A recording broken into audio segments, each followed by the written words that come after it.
Hey guys, welcome back to my channel and welcome to another review. This one is going to be a drugstore review. I was in Target the other day, but not my regular Target. I went to a different Target. Whoa. Got it. But I went to a different Target that had a bigger makeup section. It was one of those more expanded makeup sections that had like the little makeup section makeover. So I was in there and I saw a display for a makeup brand that I hadn't seen before, and it was Starlit Studio Makeup.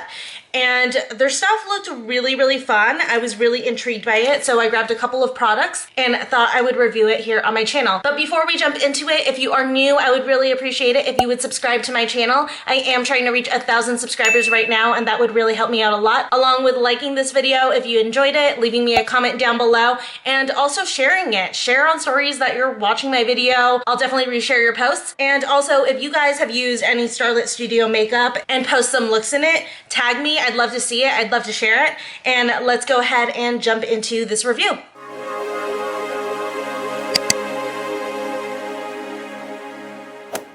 Okay, so as I'm sure you guys can tell, I already have my base done. I just did foundation and concealer because the two items that I got, the first one is the Glow Getter Face Quad. This comes with a blush, contour, and highlighter, and a shimmer. I wonder what the difference is between those two. But this one is in the color Beachin, and it was, I believe, $6. So this one says, create major glow envy with that just from vacation look with all this in one palette for face and décolletage. Highlight your best features and brighten and contour with just a sweep. Fine pressed powders glides on seamlessly and weightless. I thought that this was like a really, really cute face quad and definitely a good set of colors. It's got a really nice blush. This contour color looks deep enough to contour on me. And then I really, really love that highlighter. I think it's really pretty. And I'm not sure what this is supposed to be. Clearly you can use it as a highlighter, but they're calling it a shimmer. So maybe, I mean, I know the description said décolletage, so maybe you put some on your décolletage, although I don't think I'm gonna be doing that with my bodysuit that I have on right now. So that was the first thing that I got. And then the second thing that I got is their Don't Be Jelly Shadow Pot, and this is in the color Villain, just like a deep burgundy color. This one says, soft jelly-like texture shadow pots blend smoothly over lids. A fully pigmented payoff with each swipe delivers rich smudge-proof color. Intense metallic color dries with a powder finish with no fallout. So I looked up this brand a little bit more on their website, and they're definitely a much more playful brand. They like to do like holographic makeup, very, very colorful. Definitely probably would be a good line to check out if you're gonna go to a festival or something. So I can't wait to give these a try. I thought that it was also really, really inexpensive. I mean, $6 for a face quad and then $4 for a jelly eyeshadow pot. That's actually not bad. So why don't we go ahead and just start digging into these. The first one that I'm gonna start playing with is the Glow Getter Face Quad. I do really like the packaging on this. I love the like gold designs on it. I'm a sucker for that. And then I like that you can see everything in there. I thought that the blue is a really, really nice color here. It kind of offsets all of the other colors. But first thing I want to do here is contour with it. So I'm just gonna find a contour brush. Okay, so these don't have individual color names on the back, so I'm just gonna dig into the contour color right here. Just start sculpting out my face. Okay, if you were tan, I mean, this does show up, but it's kind of rosy. Is that, like, that's so weird. It's got a bit of a red undertone to it. It almost looks like a deeper blush on me, but I mean, it's still contouring. It's just like I'm thrown off by this color. It's not as deep and cool as I normally go for contours. So yeah, see, like it's kind of red. So like for my preferences, this isn't something that I would reach for contour. I definitely like a more neutral brown. Yeah, it's just a little too warm for my liking, and it's not like warm, like a bronzer warm. Like I said, it just kind of looks like a deep blush, but it's fine. I'll keep going. It's having a little bit of trouble blending out at the top of my head. The cheeks blended out pretty well. Oh, that works. Okay, so just go back in with your powder brush and it should be fine. But the cheeks blended out really well, but up here it was a little bit sticky. So you guys can see I have my assistant back there. He's taking a nap break. I feel like, yeah, it's just not deep enough for my liking as a person with medium tan skin, but it's okay. So like I said, it blended out nicely on the cheeks. The head was a little bit tricky, but other than that, seems pretty good. Next up, I'm gonna go into the blush color right here. It's a very like pinky rosy shade, which I guess will go with the contour. And what's nice here is there's not a lot of kickback when I dip my brush in, which I like. You guys know like kickback kind of annoys me, so. Which I know not everyone can help. If you make very, very soft shadows, it's gonna have kickback. I just like prefer not to get too messy, but. Okay, if you are medium tan to deep, you're gonna need a couple layers of this.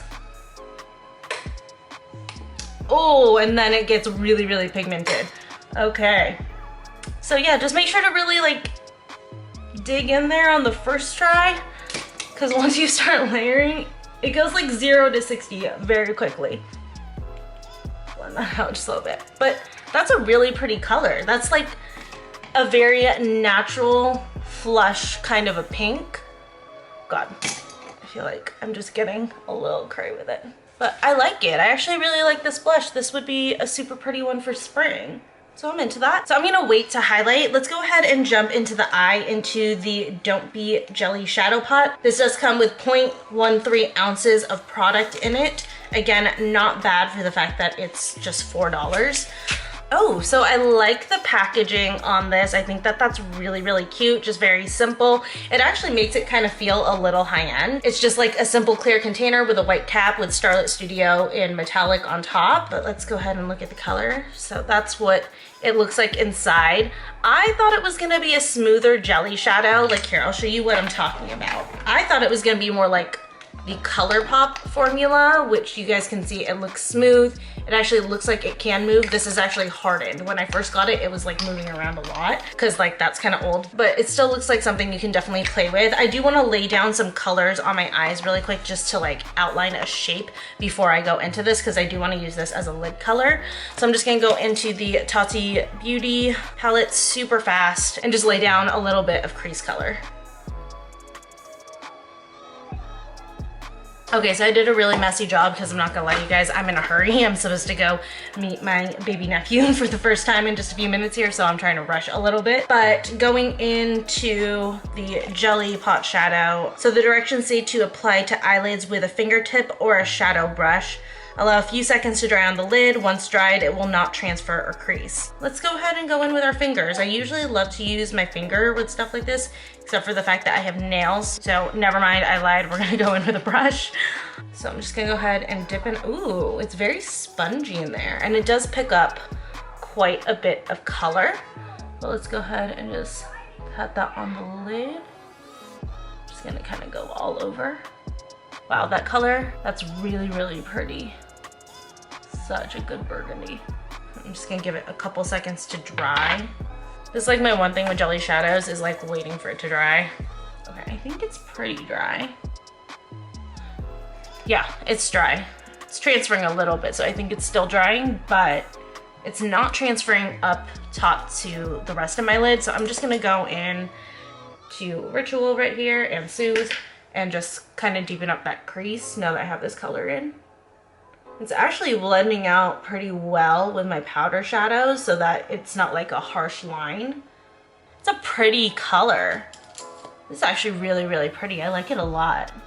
I feel like I covered it up a little bit with those shadows, so I'm just gonna go back in and just make sure that it's showing through.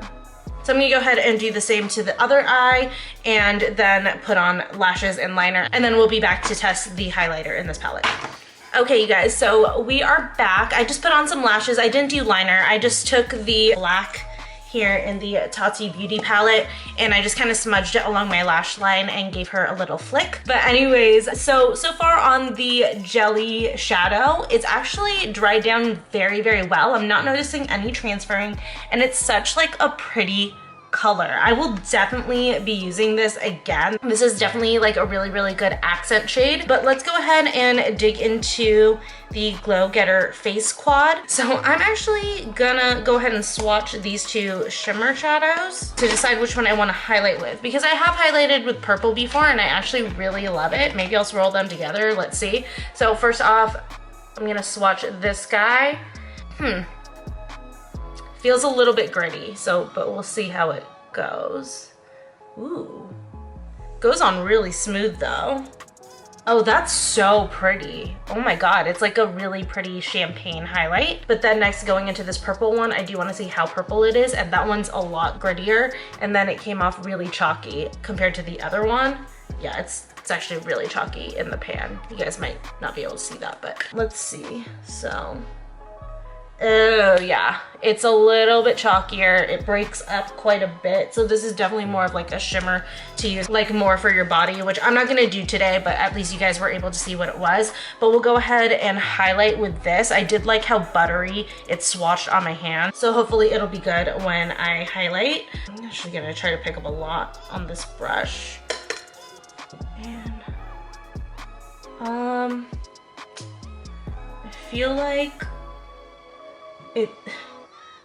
I wonder if this is like one of those types of formulas where you have to kind of like break through the top layer to actually get the product to perform. So let me dig in here a little bit deeper. Oh, there's a lot of kickback happening now. It's not as intense as I thought it was gonna be. That's kind of a bummer. Yeah, I thought that this was gonna be a lot more intense. The color is really, really pretty. I am seeing like a pretty like champagne-y gold glow. I just, like I said, I thought it was gonna be a little bit more like bam in your face. Oh wow, that looks really, really blinding on camera. It is not like that in person, I promise. But I mean, it's okay. This would be a good highlighter for like a more subtle, like everyday highlight. I'm sure you guys are looking at this on camera because I'm seeing it on camera and it looks a lot more intense there than it does in person. But in person, it's just like kind of like a subtle glow, which would be really pretty for every day. But since this line seems like more of a festival makeup line, I expected it to be a really, really blinding highlight. But you know, it's fine. Not everybody wants to be blinded when they put their highlighter on. That is just my preference personally. But overall, I think for the price, these are actually really good. I was definitely a lot more impressed with the jelly shadow over anything. I think that these are a really, really good steal at $4 a pop with just how pigmented they are, how they're not transferring. It was really easy to work with and blend and use. It blended very seamlessly into the rest of my powder shadows. The face quad, I'm like iffy on. So this blush is really pretty. You do have to get a lot of it in order for it to show up, and then you have to go in with like a light hand, but the color on it is beautiful. I do like how well the contour blended. I'm just not a fan of the color. And then the highlight was kind of a letdown for me. Like I said, pretty color. I just wanted more glow from it. So I don't know if I would really recommend this for like a festival makeup look, because for a festival makeup look, you want it to be a little bit more outrageous. You want it to like really show up, be really, really intense and like fun and playful. And I feel like these just aren't gonna show up enough for that, for like all of that color and like the crazy makeup looks. But anyways, that was it for today's makeup review. I hope you guys enjoyed it. Leave me a comment down below. Let me know what you guys thought about Starlit Studio Makeup, if you would get it. Don't forget to give this video a thumbs up, subscribe to my channel, and I will see you guys in my next video. Bye.